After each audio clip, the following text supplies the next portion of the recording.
very very good afternoon to all of you. Good afternoon Dheeraj, Priya, Parth, Umesh, Simant, आदर्श, भूमिका, अनिया, everybody. Last class में अपन ने cyanobacteria तक complete किया था. कोई ऐसा कैरेक्टर बताओगे जो साइनोबैक्टीरिया में पढ़ाया है और नॉर्मल बैक्टीरिया में नहीं होता? थाइलाकॉइड्स और फॉल्स नहीं, वो गैस वैक्यूल तो वहां भी मिलेगा, वो तो फोटोसिंथेटिक बैक्टीरिया में सब में मिलेगा. ग्रैनम तो कहीं भी नहीं बनता. लीजोजोम्स और लैमेलाजोम्स. और हेटेरोसिस्ट साइनोबैक्टीरिया में पड़ी थी, क्या रोल था उसका? Nitrogen fixation. नाइट्रोजन फिक्सेशन का मतलब N2 से अमोनिया बनाना. Very good. कोई भी दो नाइट्रोजन फिक्सिंग साइनोबैक्टीरिया का एग्जाम्पल? कोई भी दो. बैक्टीरिया नहीं, साइनोबैक्टीरिया. एनाबीना, नॉस्टॉक, ये दो के नाम अपन ने कॉमन पढ़े थे. चलिए नेक्स्ट डालिए हेडिंग माइकोप्लाज्मा. माइकोप्लाज्मा. आप न्यू हैं आज? You are new. ओके चल.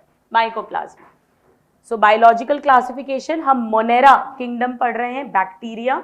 और बैक्टीरिया के अंदर हमने एक टिपिकल बैक्टीरिया के बारे में पढ़ लिया, साइनोबैक्टीरिया पढ़ लिया. अब लिखिए माइकोप्लाज्मा या पीपीएलओ. पीपीएलओ अब समझो, बहुत सिंपल है.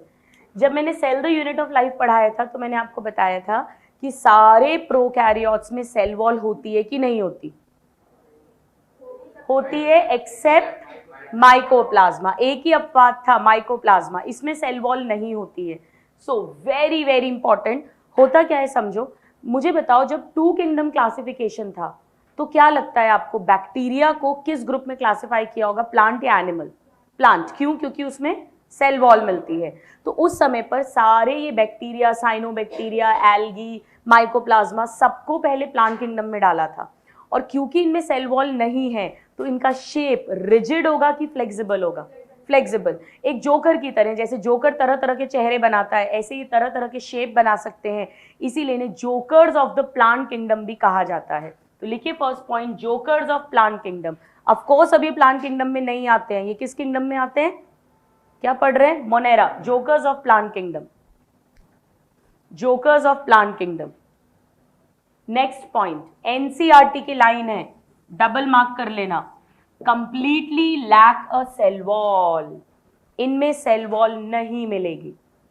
जितने भी मोनेरा है, प्रोकैरियोट, सब में सेल वॉल मिलती है except mycoplasma. Very very important. अब क्योंकि इनमें सेल वॉल नहीं है, ये अपना शेप बदल सकते हैं, इसीलिए इन्हें कहते हैं प्लियोमॉर्फिक. नेक्स्ट पॉइंट लिखिए, प्लियोमॉर्फिक.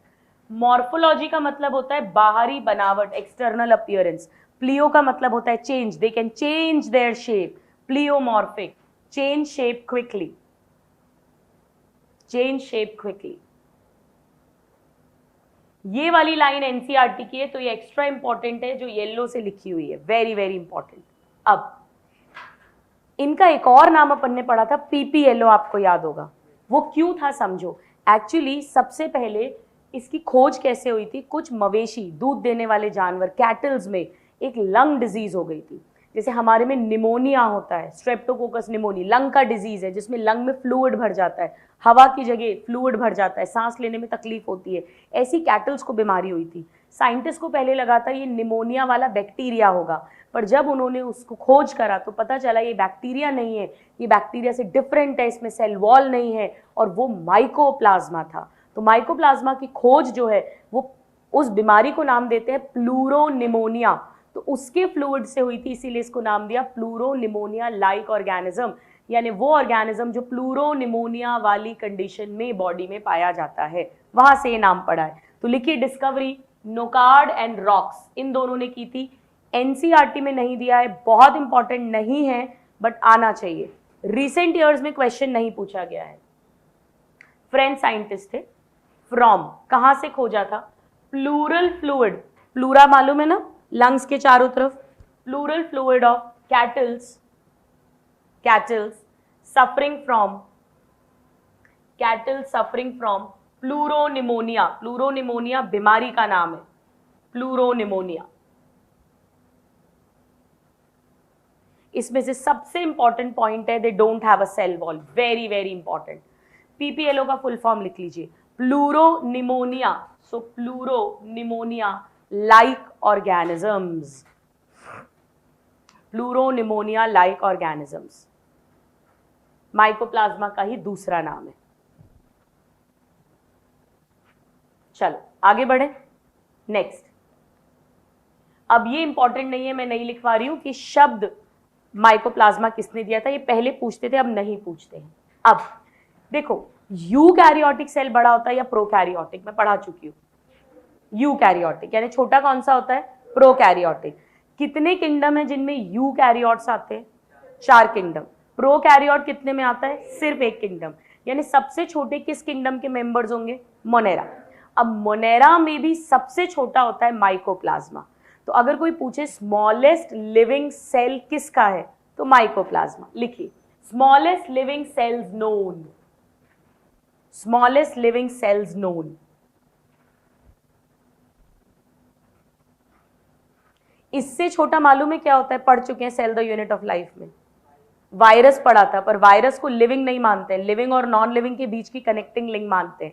इसीलिए स्मॉलेस्ट लिविंग सेल पूछेंगे तो यही होगा। इसकी अलग अलग स्पीशीज होती है, सबसे छोटी होती है माइकोप्लाज्मा जेलीसेप्टिकम, पर इतना डिटेल अब नहीं पूछते हैं, मत याद करना। अब मुझे एक बात बताओ, जब मैं कहती हूँ वाटर प्रूफ, कोई मटेरियल है वाटर प्रूफ, इसका मतलब पानी उसके अंदर घुसेगा या नहीं घुसेगा, नहीं घुसेगा।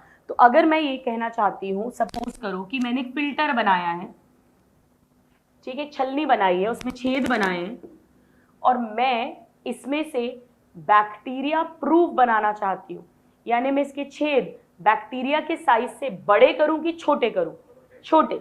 इसके होल्स छोटे होंगे ताकि बैक्टीरिया अंदर नहीं जा पाएगा, नहीं घुस पाएगा। तो मैं कहूंगी कि ये बैक्टीरिया प्रूफ फिल्टर है। अगर बैक्टीरिया नहीं जा पा रहा है, यानी इसके साइज छेद बैक्टीरिया से छोटे हैं, माइकोप्लाज्मा जा पाएगा या नहीं, जा पाएगा ना, वो तो बैक्टीरिया से छोटा होता है। लिखिए can pass through bacteria proof filters, can pass through bacteria proof filters. जो लाइंस में स्टार मार्क करा रही हूं उन्हें स्टार मार्क कर लीजिए। एक कंप्लीटली लैक सेल वॉल, इसे स्टार मार्क करो, एनसीईआरटी की लाइन है, ये नहीं भूल सकते अपन, स्टार मार्क करिए। और दूसरा smallest living cell known, star mark करो, एनसीईआरटी की लाइंस है, वेरी वेरी इंपॉर्टेंट, बाकी एक्स्ट्रा पॉइंट्स है। चलिए अब क्या मैं ये बोल सकती हूँ इन अ वे कि एक ऐसा बैक्टीरिया है जिसने अपनी सेल वॉल उतार के फेंक दी, कहने के लिए अपना कोट जो था उसको उतार के फेंक दिया। लिखिए इसे ऐसा भी कहते हैं, bacteria with coat off, OFF off, coat of, bacteria with coat off ऐसा भी कहते हैं। ब्रैकेट में लिख लो, क्यों, क्योंकि सेल वॉल एब्सेंट है।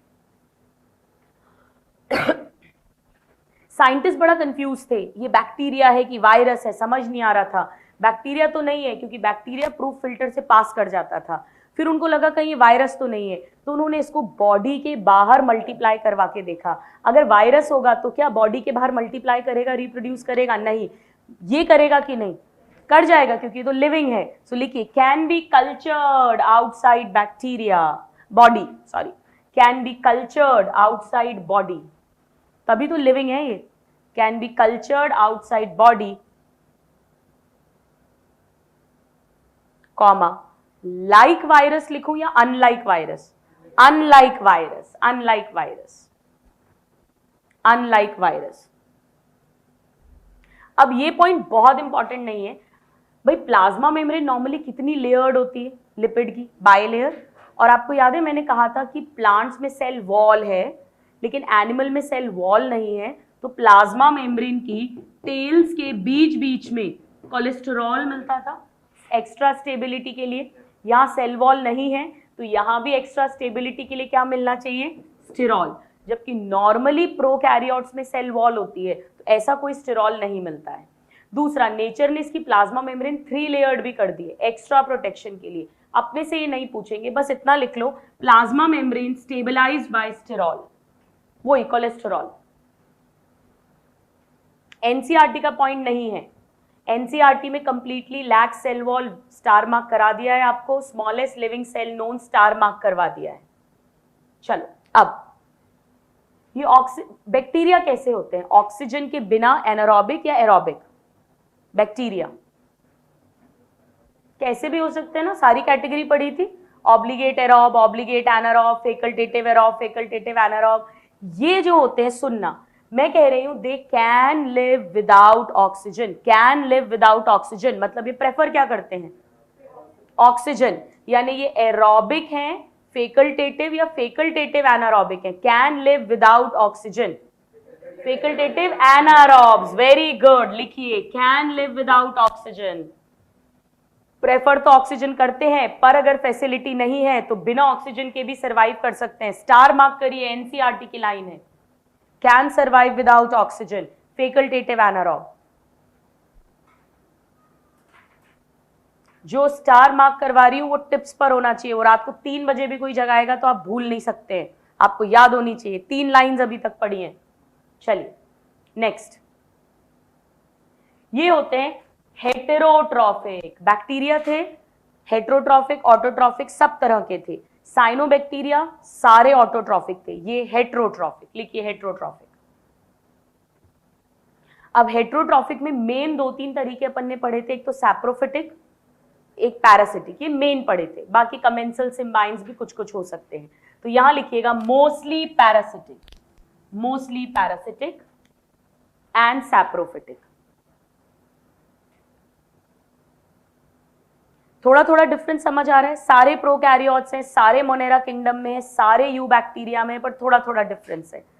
एनसीईआरटी देखो कैसे लिखती है, नेक्स्ट लाइन स्टार मार्क करके लिखिए, many mycoplasma are, star mark, many mycoplasma are pathogenic, pathogenic का मतलब क्या समझाया है, जो बीमारी करते हैं, in animals and plants, pathogenic in animals and plants, मतलब ये क्या है, यहां पर किसकी तरह बिहेव कर रहे हैं, पैरासाइट्स की तरह। पैरासाइट्स, पैरासाइट क्या होता है, जो होस्ट के अंदर रहता है और उसे नुकसान करता है, बीमारी करता है। Many mycoplasma are pathogenic in animals and plants. चलिए बताइए, बैक्टीरिया मोटाइल था कि नॉन मोटाइल था, कुछ भी हो सकता है, अगर फ्लैजिला होगा तो मोटाइल, नहीं तो नहीं, इफ मोटाइल पोजेस फ्लैजिला लिखा था। चलिए ये होते हैं नॉन मोटाइल, सारे non motile, flagella absent.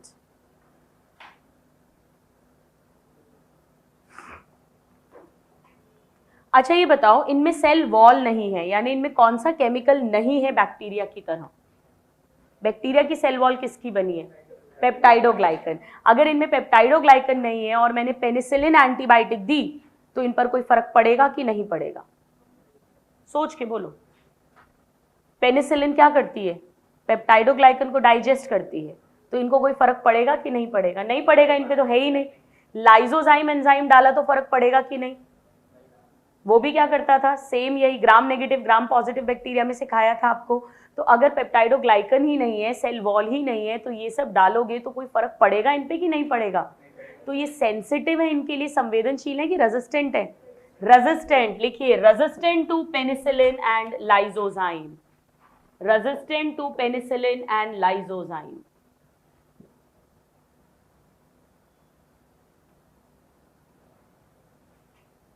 Next point, on culture, on culture यानी जब आप इनकी कॉलोनीज बनाने की कोशिश करेंगे, ऑन कल्चर कॉमा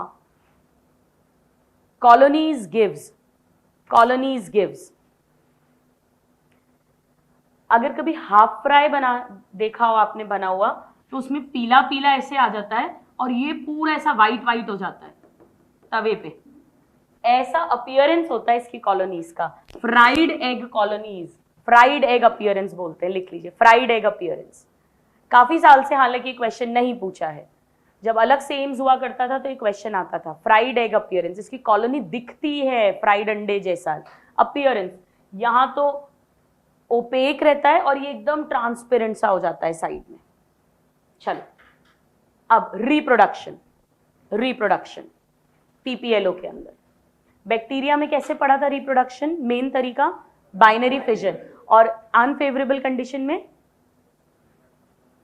एंडोस्पोर बना था। कौन से वाले ग्रुप में बना था एंडोस्पोर, बैसिलस वाले में, वेरी गुड।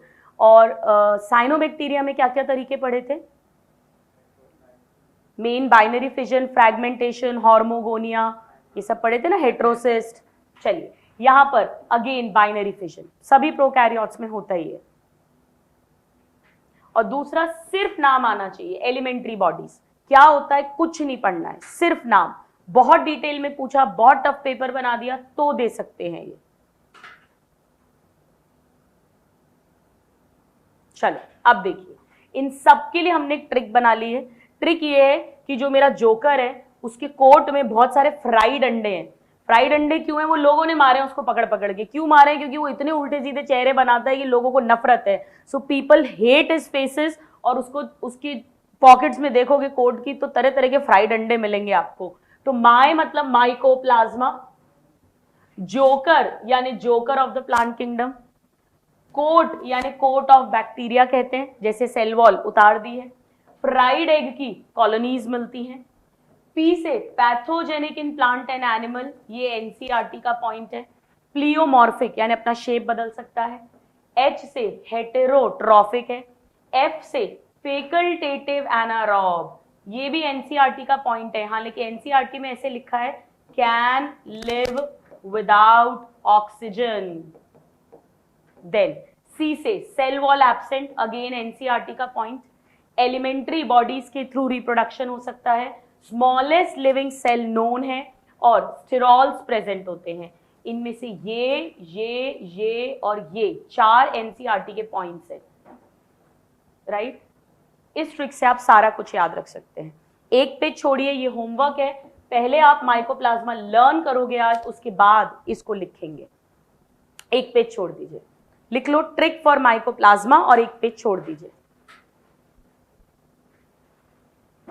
एनसीईआरटी में स्मॉलेस्ट लिविंग है, completely lack a cell wall है, कैन लिव विदाउट ऑक्सीजन है, pathogenic in plants and animals है। चलो अब नेक्स्ट हेडिंग डालिए, आर्की बैक्टीरिया। आर्की बैक्टीरिया, यहां पे यू बैक्टीरिया कंप्लीट होता है। यू बैक्टीरिया कंप्लीट होता है। नाउ आर्की बैक्टीरिया, मैंने आपको बताया था जब 6 किंगडम क्लासिफिकेशन पढ़ाया था, किन्होंने दिया था 6 किंगडम क्लासिफिकेशन? कार्ल वूज ने। उन्होंने किस किंगडम को 2 किंगडम में डिवाइड किया था? मोनेरा को। किस किस में? आर्की बैक्टीरिया और यू बैक्टीरिया में। किस आधार पे किया था? वो 16S rRNA का जीन जो था वो अलग था। चलो एनीवेज वो इतना इंपॉर्टेंट नहीं था। उन्होंने कहा था कुछ हैं जो एक्सट्रीम कंडीशंस में रहते हैं, उनमें काफी कुछ डिफरेंसेस हैं, उन्हें आर्की बैक्टीरिया में डाला था। पर 5 किंगडम क्लासिफिकेशन के अंडर ये किस में आता है? मोनेरा में ही आता है। चलिए हेडिंग लिखिए, आर्की बैक्टीरिया लिखिएगा। these bacteria are special, these bacteria are special, NCERT की line, since they live in, क्यों स्पेशल हैं? since they live in some of the most harsh habitats, some of the most harsh habitats, ऐसी ऐसी जगह जहां आप जीवन की कल्पना भी नहीं कर सकते हैं, वहां ये सरवाइव कर पाते हैं। इनमें कुछ स्पेशल है, लाइक या सच एज। 1 2 3 करके लिखेंगे। भयंकर नमकीन, extreme salty areas, extreme salty areas. Salt के लिए आपने केमिस्ट्री में हैलो वर्ड पढ़ा होगा, हैलो।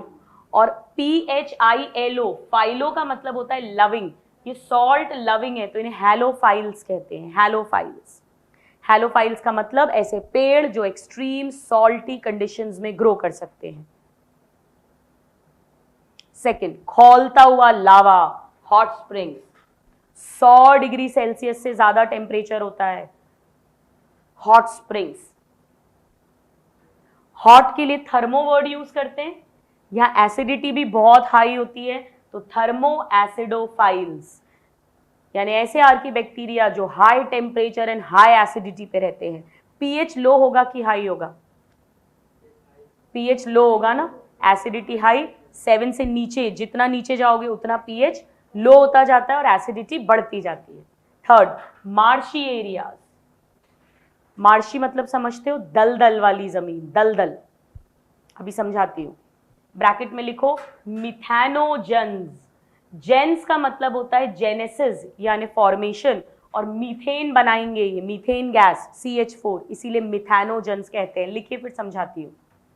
बिल्कुल सही है सृष्टि, कृष्णा, दोनों के आंसर सही है। ठीक है, तो आपको डायरेक्ट क्वेश्चन आता है which of the following is Archie bacteria, is not Archie bacteria, तो ये 3 आर्की बैक्टीरिया की कैटेगरी में है, बाकी जो भी होगा वो नॉट आर्की बैक्टीरिया होगा। चलो अब अपन एक टेबल फॉर्म में पढ़ते हैं। एक्चुअली इनमें मेन डिफरेंस क्या होता है, क्यों ये इतने एक्सट्रीम एनवायरनमेंट में रह पाते हैं, क्योंकि इनका सेल वॉल का स्ट्रक्चर डिफरेंट होता है। एक्चुअली ज्यादा डिटेल में अपन नहीं जाएंगे, अब नहीं पूछते हैं। नॉर्मल बैक्टीरिया में जो सेल वॉल है, बैक्टीरिया, साइनोबैक्टीरिया, माइकोप्लाज्मा में होती है क्या, उसमें तो है ही नहीं, वो पेप्टाइडोग्लाइकन की बनी है, जिसे म्यूरिन भी कहा था अपन ने। पर यहाँ पर उसका केमिकल नेचर डिफरेंट होता है, उसे सूडोम्यूरिन या सूडो पेप्टाइडोग्लाइकन बोलते हैं। आप तो इतना समझ लो कि इसका सेल वॉल का स्ट्रक्चर डिफरेंट होता है।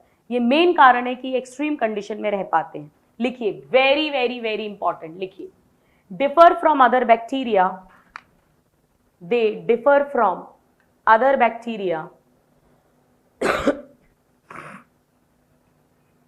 in having very very important a different cell wall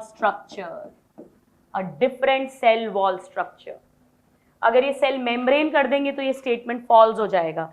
cell wall अलग अलग है, different cell wall structure. Next point, this feature is responsible for, यही कारण है, this feature is responsible for their survival in extreme conditions। ये assertion reason का question भी हो जाएगा। क्यों वो एक्सट्रीम कंडीशन में रह सकते हैं, क्योंकि उनकी सेल वॉल का स्ट्रक्चर नॉर्मल बैक्टीरिया से डिफरेंट है। Survival in extreme conditions. NCERT की lines should be learn by heart, रटी होनी चाहिए। चलो अब एनसीईआरटी के पॉइंट्स नहीं है, लिख लीजिए। Peptidoglycan absent,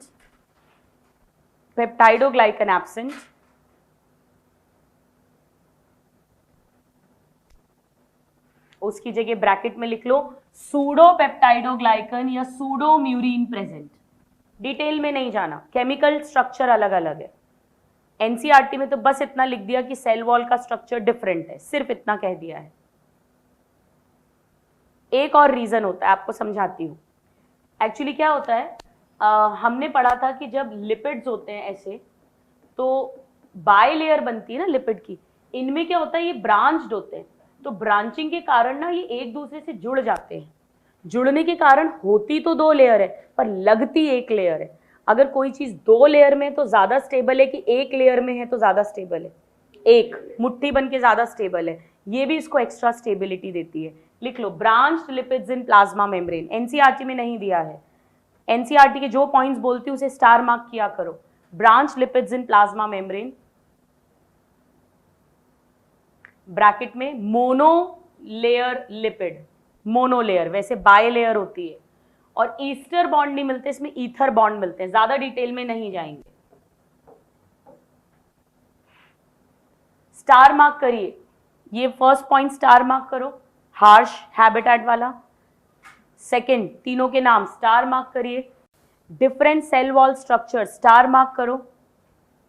responsible for survival in extreme condition star mark करिए। ये एनसीईआरटी की लाइंस हैं।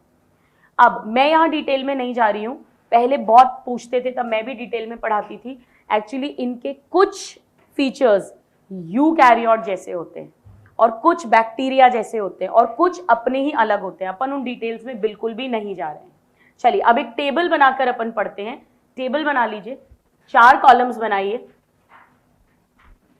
एक में लिखेंगे कैरेक्टर, लिखो कैरेक्टर। ऐसा सुंदर सी बनाने की जरूरत नहीं है, कॉपी में पेज फोल्ड कर लो। एक तरफ लिखते हैं मिथैनोजन्स, मिथैनोजन्स।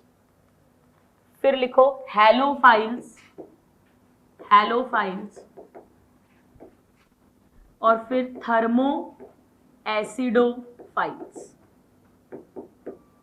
Thermo acidophiles, thermo acidophiles.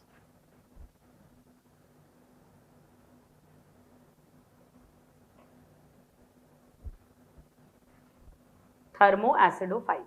ठीक है, चलिए अब इसमें फर्स्ट पॉइंट लिखते हैं हैबिटेट। हैबिटेट ये कहां कहां मिलेंगे, हैबिटेट। चलिए थर्मो एसिडोफाइल्स में लिखो पहले हाई टेम्परेचर। थर्मो का मतलब ही अभी अभी देखा हमने, हाई टेम्परेचर। लिख लेना up to 110 degree Celsius. 110 degree Celsius तक मिलते हैं। 100 डिग्री पे तो पानी भाप बन के उड़ने लग जाता है, खौलता हुआ लावा होता है, खौलता हुआ। एंड हाई एसिडिटी, नाम ही है थर्मो एसिडोफाइल्स, हाई एसिडिटी। ये सब कहां मिलता है, लिखिए एग्जाम्पल हॉट स्प्रिंग्स में। हॉट स्प्रिंग्स खौलता हुआ लावा, या सब जो ओशियंस होते हैं उनके तल पे खौलता हुआ। चलिए हैलोफाइल्स लिखिए सॉल्टी लेक्स, नमक बहुत ज्यादा है। ये मत लिखो भले, ब्राइन्स बोलते हैं जहां बहुत नमक होता है, नॉट इंपॉर्टेंट। अब ये कहां मिलेंगे समझिए, स्वैम्पी मार्शेस लिखो, मार्शेस। मार्शेस एनसीईआरटी का वर्ड है, दलदल। और दूसरा अगर आपको याद हो, मीथेन बनाने वाले बैक्टीरिया पढ़ाए थे जब मैंने आपको र्यूमिनेटिंग, जुगाली करने वाले कैटल्स के कंपाउंड स्टमक में र्यूमन चेंबर पढ़ाया था, जहां पे सेल्यूलोज डाइजेस्टिंग बैक्टीरिया पढ़ाए थे। लिखिएगा र्यूमन of ruminant kettles, र्यूमन of ruminant kettles जो स्टमक था। अभी समझाती हूं, लिख लो पहले।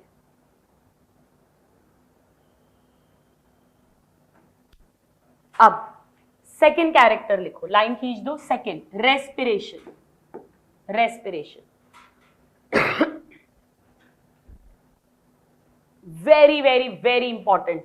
जो मीथेन बनाते हैं उनको ऑक्सीजन से नफरत है, अगर जरा भी ऑक्सीजन होगी वो मर जाएंगे। यानी वो कैसे हैं, एनारोबिक। कौन से वाले, फेकल्टेटिव या ऑब्लिगेट? ऑब्लिगेट। लिखिए वेरी इंपॉर्टेंट, इसको स्टार मार्क कर लेना, ऑब्लिगेट एनारोब। भले ही एनसीईआरटी में यहां नहीं दिया पर ये 12th क्लास में काम आएगा। ऑब्लिगेट एनारोब ये पूछते हैं, बहुत आसान है याद रखना। ये ऑब्लिगेट एनारोब है तो बाकी दोनों हो गए फेकल्टेटिव एनारोब। मुझे बताओ फेकल्टेटिव एनारोब का क्या मतलब है? ये मेनली ऑक्सीजन चाहते हैं या नहीं चाहते हैं, बट अगर नहीं भी है तो भी रह जाएंगे। लिख लीजिए फेकल्टेटिव एनारोब। पर ये तो ऑक्सीजन में रह ही नहीं सकते। ये इंपॉर्टेंट है, जो मैं स्टार मार्क कराती हूं उसे जरूर स्टार मार्क करना है। Now third point, nutrition. Nutrition, nutrition याद रखने का तरीका बताती हूं। ये दोनों ऑटोट्रॉफ्स हैं, कीमो ऑटोट्रॉफ्स, और बीच वाला हेटेरोट्रॉफ है। लिखिए हेटेरोट्रॉफ, बीच वाले को लिख दो, थर्मो हैलो वाले को लिखो हेटेरोट्रॉफ। अभी समझाती हूं। और बाकी दोनों को लिख दीजिए chemo autotrophs, chemo autotrophs. Bacteria दो तरह के पढ़े थे हमने, हेटेरोट्रॉफ, ऑटोट्रॉफ। ऑटोट्रॉफ में फोटो ऑटोट्रॉफ, कीमो ऑटोट्रॉफ। ये दोनों कीमो ऑटोट्रॉफ है, ये हेटेरोट्रॉफ है। अब ये कैसे वर्क करता है लिखिएगा। अगर सपोज करो ऑक्सीजन है, क्योंकि ऑक्सीजन में भी रह सकते हैं, बिना ऑक्सीजन के भी रह सकते हैं, तो ये H2SO4 बना लेते हैं। इस रिएक्शन में जो एनर्जी निकलती है उससे ये अपना खाना लेते हैं। आपको याद है ऑक्सीडेशन रिएक्शन होनी चाहिए सारी, एक्सोथर्मिक होनी चाहिए। देखो ऑक्सीजन ऐड हो रहा है। हॉट स्प्रिंग्स, यहाँ पे सल्फर बहुत होता है। देखो इसी कारण से तो सल्फ्यूरिक एसिड स्ट्रॉन्ग एसिड, तभी तो यहाँ हाई एसिडिटी भी रहती है। आया समझ? ये भयंकर एसिड बना रहे हैं तभी तो इतने एसिडिटी में रहते हैं। ये sulphuric acid is a very strong acid. लेकिन अगर मान लीजिए ऑक्सीजन नहीं है तो ये H2S में कन्वर्ट कर लेते हैं। इस रिएक्शन से जो एनर्जी मिलती है उससे खाना बनाते हैं। बहुत आसान है, ऑक्सीजन है SO4 बनेगा, और नहीं है तो H2S बन जाएगा, H2S H2SO4। इसी के कारण इतना एसिडिटी रहती है, ये लगातार एसिड बनाते हैं ये। चलिए अब ये क्या करते हैं, Cu2 प्लस H2, इससे मीथेन बनाते हैं। Water as a by product निकलता है, नहीं भी याद रहेगा चलेगा। इंपॉर्टेंट ये है, मीथेन बनाते हैं, ये बहुत इंपॉर्टेंट है।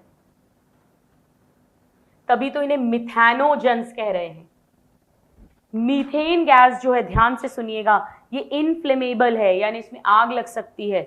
इसे फ्यूल, ईंधन की तरह यूज कर सकते हैं, इससे खाना बनाया जा सकता है, इससे घर में रोशनी की जा सकती है।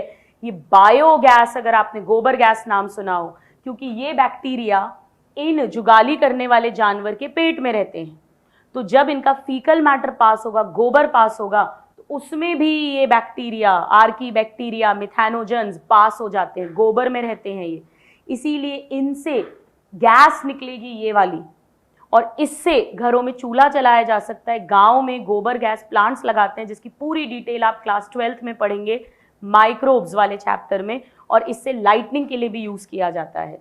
तो इसीलिए गोबर से खाना भी बना सकते हैं, कुकिंग की तरह यूज कर सकते हैं, लाइटनिंग की तरह यूज कर सकते हैं। लिख लीजिएगा, मिथेनोजेंस हैं ये। अब मार्शी एरियाज में क्या होता है, दलदल वाला जो इलाका होता है, वहां पे भी मीथेन गैस निकलती रहती है, क्योंकि उस दलदल के इलाके में भी मिट्टी में ये वाले आर्की बैक्टीरिया रहते हैं। ये लगातार ये रिएक्शन करते रहते हैं, ये कर रहे हैं ताकि एनर्जी मिले, उस एनर्जी से खाना बनाए, और बदले में ये मीथेन गैस निकलती रहती है, which is a very very good fuel gas, biogas. पढ़ेंगे अपन आगे, डिटेल्स 12th क्लास में पढ़ेंगे। चलिए अब यहाँ देखिए फुल कॉन्सेंट्रेशन से एनसीईआरटी में कैसे लिखा है। एक वर्ड आप भी लिख लो, र्यूमन। र्यूमन है ना, गट, गट, इसका मतलब गट भी लिखो, र्यूमन या गट। स्टमक को ही गट भी बोलते हैं, गट, गट। चलो देखो यहां आराम से देखो, methanogens present in gut of several ruminant animals like cow and buffalo. They are responsible for production of methane from the dung of these animals, hence called biogas. चलिए इधर ही लिखिए, इसी में लिखिए नोट करके, नेक्स्ट कॉलम बनाओ, 4th note, note responsible for production of methane, responsible for methanogens में लिखना, responsible for production of methane, bracket में biogas, from dung of these animals, dung गोबर से, इसीलिए से गोबर गैस भी बोलते हैं। एक्चुअली बायोगैस या गोबर गैस में सिर्फ मीथेन नहीं होता, इसमें CO2 भी आती है, हाइड्रोजन सल्फाइड भी आता है, हाइड्रोजन भी आता है, पूरे मिक्सचर को बायोगैस या गोबर गैस बोलते हैं, पर मेन गैस मीथेन होती है, इसीलिए अभी आपके लेवल पर ये सिंपल लिख दिया गया है। चलो अब देखो, ये पूरी एक, मैं इस चैप्टर में पूरा पूरा एनसीईआरटी का पैराग्राफ एक एक सेंटेंस की ट्रिक से लर्न कराने वाली हूँ। ये पंजाब के बहुत फेमस सिंगर है मिलिंद गाबा, और इसकी बहुत फेमस क्लासिकल सॉन्ग है मैं तेरी होई गया। सो मिलिंद गाबा का क्लासिकल क्या है, मैं तेरी होई गया। मिलिंद मतलब मिथेनोजेंस, ये मिलते हैं गट ऑफ रूमिनेंट्स में, जिम्मेदार है बायोगैस प्रोडक्शन के लिए। सेल वॉल स्ट्रक्चर डिफरेंट है आर्की बैक्टीरिया का, इसीलिए they are responsible for survival in extreme condition. इसमें आते हैं मिथेनोजेंस, थर्मोएसिडोफाइल्स एंड हैलोफाइल्स। ये मार्शी एरिया में, ये हॉट स्प्रिंग में, ये एक्सट्रीम सॉल्टी वाटर एरियाज में। पूरा का पूरा एनसीईआरटी का पैराग्राफ एक सेंटेंस की ट्रिक में अपन ने लिख लिया। इसको लर्न करने के बाद आप लिखेंगे, छोड़िए जगह, एक पेज छोड़ दीजिए, जितनी भी लाइन 1 2 3 4 5 6 7 8, पहले हेडिंग लिख लो ये, और उसके बाद 10 लाइन छोड़ दीजिए। Trick for Archie bacteria, leave 10 lines. NCERT word by word आनी चाहिए, एक एक सेंटेंस की ट्रिक से एक एक पूरे पैराग्राफ को अपन लर्न करेंगे, ठीक है। इसके अलावा कुछ एक्स्ट्रा पॉइंट्स अपन ने पढ़ लिए हैं, जैसे रेस्पिरेशन की अगर हम बात करें तो हमने देखा कि ऑब्लिगेट एनारोब कौन है, ऑब्लिगेट एनारोब, देखो आके देखो, मुझे मत देखो, कॉपी में देखो, मिथेनोजेंस ऑब्लिगेट एनारोब्स हैं। और न्यूट्रिशन अपन ने देख लिया, हेट्रोट्रॉफ्स कौन है, हैलोफाइल्स, बाकी दोनों कीमो ऑटोट्रॉफ्स है, इससे ज्यादा और कुछ नहीं आना चाहिए। चलिए अब नेक्स्ट हेडिंग लिखिएगा, यहां पर आर्की बैक्टीरिया भी कंप्लीट होता है, यानी अपन ने true bacteria, cyanobacteria, mycoplasma, archaebacteria, पूरे मोनेरा किंगडम की एक बात कर ली है। अब लिखिएगा some useful bacteria, some useful bacteria, some useful bacteria. देखो अब ध्यान से समझो, ये एक चार्ट बना दिया है क्योंकि यहां से बहुत सारे क्वेश्चंस आते हैं।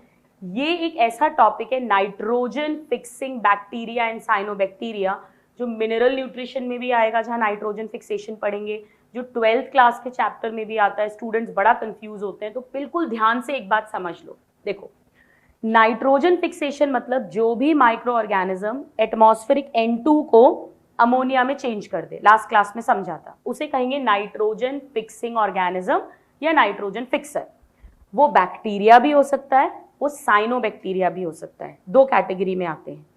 वो फ्री लिविंग भी हो सकता है बिना किसी होस्ट के, और वो सिम्बायोटिक भी हो सकता है। सिम्बायोटिक अगर होगा, उसे होस्ट की जरूरत है, वो होस्ट पे निर्भर होगा और होस्ट के लिए, जो भी होस्ट प्लांट है उसके लिए नाइट्रोजन फिक्स करेगा। तो दो कैटेगरी होगी, बैक्टीरिया, साइनोबैक्टीरिया। बैक्टीरिया में भी दो कैटेगरी होगी, फ्री लिविंग रहकर जो नाइट्रोजन फिक्स करेंगे मिट्टी में, और सिम्बायोटिक में जो करेंगे। साइनोबैक्टीरिया में भी दो कैटेगरी हो गई, जो फ्री रहकर करेंगे और सिम्बायोटिक करेंगे। लास्ट क्लास में आपको याद होगा, साइनोबैक्टीरिया में मैंने एनाबीना नॉस्टॉक लिखवाया था और आपसे कहा था इसकी कुछ स्पीशीज फ्री लिविंग है और नाइट्रोजन फिक्स करती हैं, और कुछ स्पीशीज सिम्बायोटिक है। सिम्बायोटिक में मैंने दो स्पीशीज रटवाई थी, एनाबीना अजोले और एनाबीना साइकडे। एक जो अजोला पेड़ के साथ रिश्ता रखती है और एक साइकस पेड़ के साथ में। याद आ रहा है? चलिए, तो हमने इसका पूरा एक फ्लो चार्ट बना दिया है, ध्यान से देखो। Bacteria and cyanobacteria, nitrogen fixing की बात कर रहे हैं। Free living bacteria, symbiotic bacteria, free living cyanobacteria, symbiotic cyanobacteria. Anabaena nostoc free living में भी है, एनाबीना नॉस्टॉक सिम्बायोटिक में भी है। यहाँ पे अपन ऑलरेडी लिख चुके हैं एनाबीना अजोले, ये हो गया एनाबीना अजोले वाला, और ये हो गया एनाबीना साइकडे। ठीक है। अब इसके अलावा ये क्वेश्चन कहीं लिखा नहीं है पर PYQ में आया हुआ है। चावल के खेत में या तो आपको ये सिखाया था मैंने एनाबीना अजोले, वो क्यारी बनाते हैं, फर्न लगाते हैं, फिर ये उसके साथ आके जुड़ जाता है, फिर ये सब मर जाते हैं, मिट्टी खूब बढ़िया नाइट्रोजन रिच हो जाती है। या कभी कभी डायरेक्ट ओलोसायरा, क्या नाम है, ओलोसायरा नाम का साइनोबैक्टीरिया लाके मिट्टी में डाल देते हैं। इसे किसी पेड़ की जरूरत नहीं है, अपना जीवन खुद जी सकता है और मिट्टी में बहुत सारा अमोनिया यानी नाइट्रोजन को फिक्स कर देता है। चावल के खेत में इसे भी यूज करते हैं। गन्ने का खेती जब करते हैं या मक्के की खेती, तो एक और फ्री लिविंग साइनोबैक्टीरिया यूज करते हैं जिसका नाम है सिलेंड्रोस्पर्मम। क्या नाम है? सिलेंड्रोस्पर्मम। ये एनसीईआरटी में नहीं दिए हैं, पर थोड़ा भी पेपर का लेवल बढ़ाते हैं तो इन पे क्वेश्चंस आते हैं। अब बैक्टीरिया की बात करते हैं, वेरी वेरी इंपॉर्टेंट। दो सिम्बायोटिक बैक्टीरिया के नाम रटे होने चाहिए। पहला है राइजोबियम, क्या नाम है? दूसरा फ्रैंकिया, क्या नाम है? ये दोनों बैक्टीरिया हैं, ये साइनोबैक्टीरिया हैं, ये बैक्टीरिया हैं। ये दोनों सिम्बायोटिक हैं, किसी पेड़ की जड़ के साथ रिश्ता बना के रहेंगे। ये दाल वाली फैमिली जो है, लेग्यूमिनस प्लांट्स, पहले भी लिखवाया था आपको इसी चैप्टर में, उसकी जड़ों के साथ रहता है। ये हेटेरोट्रॉफिक है, अपना खाना खुद नहीं बना सकता, तो इसे पेड़ से खाना भी मिलता है, रहने की जगह भी मिलती है, और बदले में ये उसके लिए नाइट्रोजन फिक्स करता है। ये सारे हमेशा ऑटोट्रॉफिक होते हैं, ये अपना खाना खुद बना सकते हैं। ये रह भी रहा है अगर, तो जगह के लिए रह रहा है, खाने के लिए नहीं। खाना तो अपना खुद बनाता है, पर ये अपना खाना खुद नहीं बना सकते। इसी तरह फ्रैंकिया जो है, ये नॉन लेग्यूमिनस प्लांट की रूट्स के साथ रहेंगे, रूट्स के साथ। इतना समझ लो, दाल वाली फैमिली के साथ राइजोबियम रहेगा, और दाल के अलावा अगर कोई पेड़ है उसके साथ फ्रैंकिया रहेगा। एक बार इस पे क्वेश्चन आया हुआ है, पेड़ का नाम दे दिया था।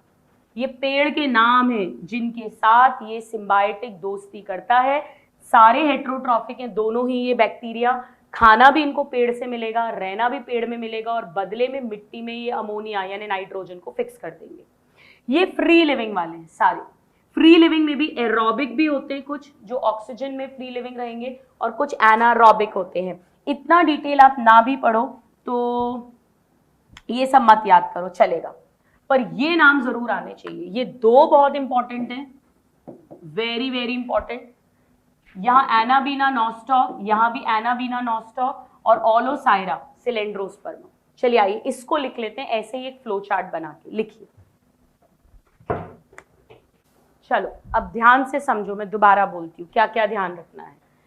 साइनोबैक्टीरिया में सिम्बायोटिक में 3 एग्जाम्पल्स आने चाहिए, एनाबीना अजोले, एनाबीना साइकडे और नॉस्टॉक। नंबरिंग कर लेना 1 2 3, ये टिप्स पर होने चाहिए। फिर फ्री लिविंग साइनोबैक्टीरिया में एनाबीना, नॉस्टॉक, ओलोसायरा और सिलेंड्रोस्पर्मम।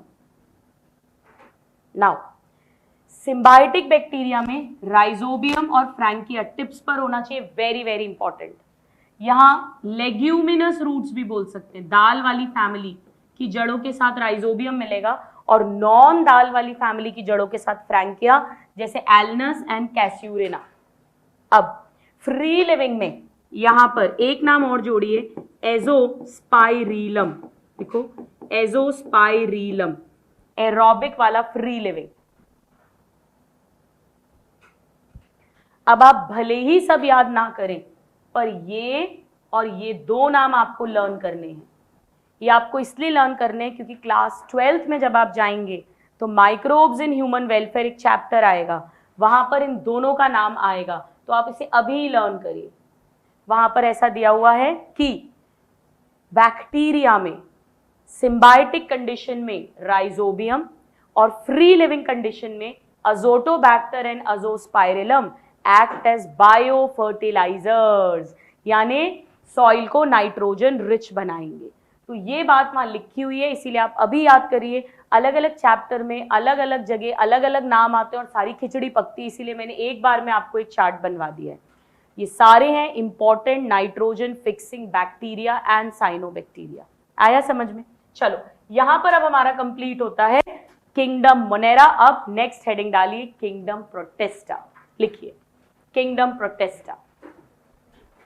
बताओ मोनेरा और प्रोटिस्टा में मेन डिफरेंस क्या होगा?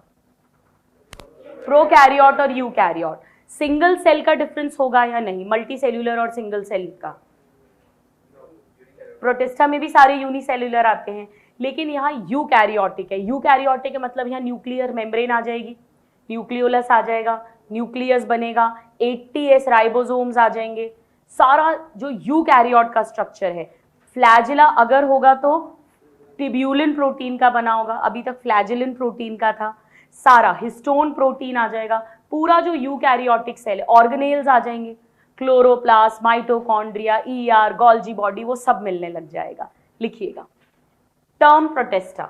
बोलो इस किंगडम को किसने क्रिएट किया था? 3 किंगडम, अर्नस्ट हैकेल, उन्होंने नाम दिया था टर्म प्रोटिस्टा। हालांकि ये वर्ड एनसीईआरटी में नहीं लिखा है, term protista by Ernst Haeckel. Now very very important, includes कई बार लिख चुके हैं, क्या आते हैं इसमें? सारे सिंगल सेल्ड यूकैरियोट्स। लिखिए ऑल सिंगल सेल्ड यूकैरियोट्स। हर वर्ड इंपॉर्टेंट है, एनसीईआरटी की लाइन है, स्टार मार्क कर लीजिए, स्टार मार्क। अब next point, primarily aquatic, generally पानी में मिलते हैं। लिखिए प्राइमरली एक्वाटिक। अच्छा एक बात बताओ, क्या मैं ये कह सकती हूँ कहीं ना कहीं कि एक तरफ तो मोनेरा है जो प्रोकैरियोट है, सिंगल सेल्ड, और इसके बाद आएगा फंजाई, प्लांट, एनिमल, जो यूकैरियोट है, मल्टी सेल्यूलर, और ये इनके बीच की कड़ी है क्योंकि ये सिंगल सेल्ड है मोनेरा की तरह। इसके बाद मल्टी सेल्ड कंडीशन आएगी ऑर्गेनिजम्स में, और यूकैरियोट है इन 3 की तरह। यानी ये कहीं ना कहीं मोनेरा और बाकी के तीनों किंगडम के बीच की कनेक्टिंग लिंक है, संयोजी कड़ी है। लिखिए फॉर्म्स अ लिंक with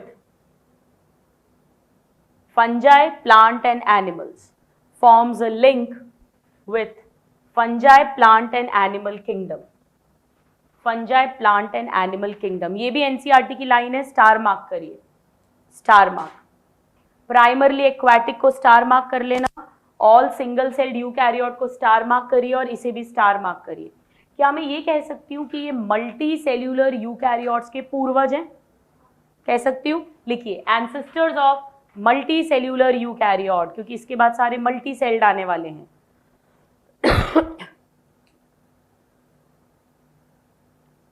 अब एक बात बताओ मुझे, क्या फिक्स है कि कोई ऑटोट्रॉफिक है तो ही इसमें डालोगे या हेट्रोट्रॉफिक है तो ही इसमें डालोगे, या आपका क्राइटेरिया कुछ और है इसमें डालने का? इस किंगडम में डालने का आपका क्या क्राइटेरिया है? कि वो यूनिसेल्युलर है और यूकैरियोट है, भले ही अपना खाना खुद बनाए नहीं बनाए, पैरासाइट हो, सैप्रोफाइट हो, कुछ भी हो, आप उसको इसमें उठा के डाल दोगे। यानी मान लीजिए कि एक सिंगल सेल्ड का एल्गी है, एक साइंटिस्ट बोलेगा कि ये एल्गी है, ये अपना खाना खुद बनाता है, ये फोटोसिंथेसिस करता है, प्लांट की तरह सेल वॉल है, क्लोरोप्लास्ट है, मैं तो इसको प्लांट किंगडम में डालूंगा। पर दूसरा साइंटिस्ट बोलेगा नहीं, ये यूनिसेल्युलर यूकैरियोट है, हम इसको किस में डालेंगे? प्रोटेस्टा में डालेंगे।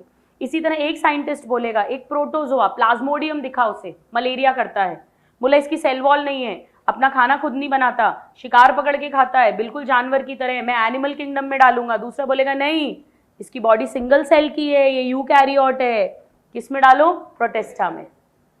यानी कि एक के लिए जो फोटोसिंथेटिक प्लांट है, दूसरे के लिए वो प्रोटेस्टन है। एक के लिए जो जानवर है, दूसरे के लिए वो प्रोटेस्टन है। तो क्या मैं ये बोल सकती हूँ कि इसकी जो बाउंड्रीज हैं वो बहुत वेल डिफाइंड नहीं है? इसमें ऑटोट्रॉफ्स भी हो सकते हैं, हेट्रोट्रॉफ्स भी हो सकते हैं, सेल वॉल वाले भी हो सकते हैं, बिना सेल वॉल वाले भी हो सकते हैं। इसका तो एक ही क्राइटेरिया है, अगर आप सिंगल सेल्ड हो, यूकैरियोट हो, आ जाओ प्रोटेस्टा किंगडम में। चलिए लिखिए, डायरेक्ट क्वेश्चन आता है, boundaries of this kingdom are, boundaries of this kingdom are, क्या लिखें? वेल डिफाइंड या not well defined? Not well defined. NCERT की लाइन है, स्टार मार्क करिएगा। Boundaries of this kingdom are not well defined, not well defined. Next point, again NCERT की line, पहले समझो, जो किसी एक साइंटिस्ट के लिए फोटोसिंथेसिस करने वाला प्रोटेस्टा है, वो दूसरे साइंटिस्ट के लिए पेड़ है। वो उसे पेड़ मान रहा है क्योंकि वो फोटोसिंथेसिस कर रहा है, उसमें सेल वॉल है, पर दूसरा कह रहा है नहीं, ये सिंगल सेल्ड यूकैरियोट है, तो मैं इसे प्रोटेस्टा में डालूंगा। हाँ, मैं इसे फोटोसिंथेटिक प्रोटेस्ट कह दूंगा, फोटोसिंथेसिस करने वाला प्रोटेस्ट, पर डालूंगा प्रोटेस्टा में। लिखिए, what may be a photosynthetic protist, what may be a photosynthetic protistan to one biologist may be a plant to another. Same जानवर भी हो सकता है, a plant to another. जैसे एनिमल किंगडम में तो अपन बोलते थे ना, किसी में सेल वॉल नहीं होगी, सारे हेट्रोट्रॉफिक होंगे। प्लांट किंगडम में बोलते थे सब में सेल वॉल होगी, सारे ऑटोट्रॉफिक होंगे। यहां ऐसा कुछ नहीं बोल सकते। चलिए नेक्स्ट, ग्रुप, अब ऐसा लिख दो, Protista includes following groups. Next point, Protista includes following group, again star mark, NCERT की लाइन, पहले समझो फिर लिखेंगे। देखो, इसमें एक ग्रुप ऐसा है जो जानवरों की तरह खाना खाता है। जानवर क्या करते हैं? पहले पकड़ते हैं फिर खाते हैं। क्या कहा था इसे अपन ने? होलोजोइक। तो इनका न्यूट्रिशन है होलोजोइक। जानवर की तरह हैं तो जूओ वर्ड दे दिया, और सिंगल सेल के हैं यानी बड़े प्रिमिटिव जानवर हैं तो प्रोटोजोआ नाम दे दिया। अगर आपने नाम सुना हो लिशमानिया, काला आजार, डमडम फीवर करता है। ट्रिपैनोसोमा कभी सुना तो जरूर होगा, भले ही पूछूंगी नहीं क्वेश्चन। अफ्रीकन स्लीपिंग सिकनेस करता है। प्लाज्मोडियम मलेरिया करता है। अमीबा, पैरामीशियम, चप्पल जैसा, वो सब प्रोटोजोआ है। सबकी बॉडी एक एक सेल की है, सारे यूकैरियोट्स हैं, सारे शिकार पकड़ के खाते हैं, ये सारे के सारे प्रोटोजोआ में आते हैं। फिर ये वाला जो ग्रुप है ये फंजाई की तरह है। फंजाई की तरह मतलब कैसे खाना खाएंगे? क्या सिखाया है फंजाई? Yes, saprophytic. ये डेड को खाते हैं, जो डेड, सड़ा हुआ, मरता हुआ पत्तियां हैं, दंगाले हैं, कीड़े हैं, मरे हुए, उन पर फीड करते हैं। तो ये लाइक फंजाई हो गए। और बाकी ये वाले जो हैं इसमें आते हैं, this includes diatoms and desmids,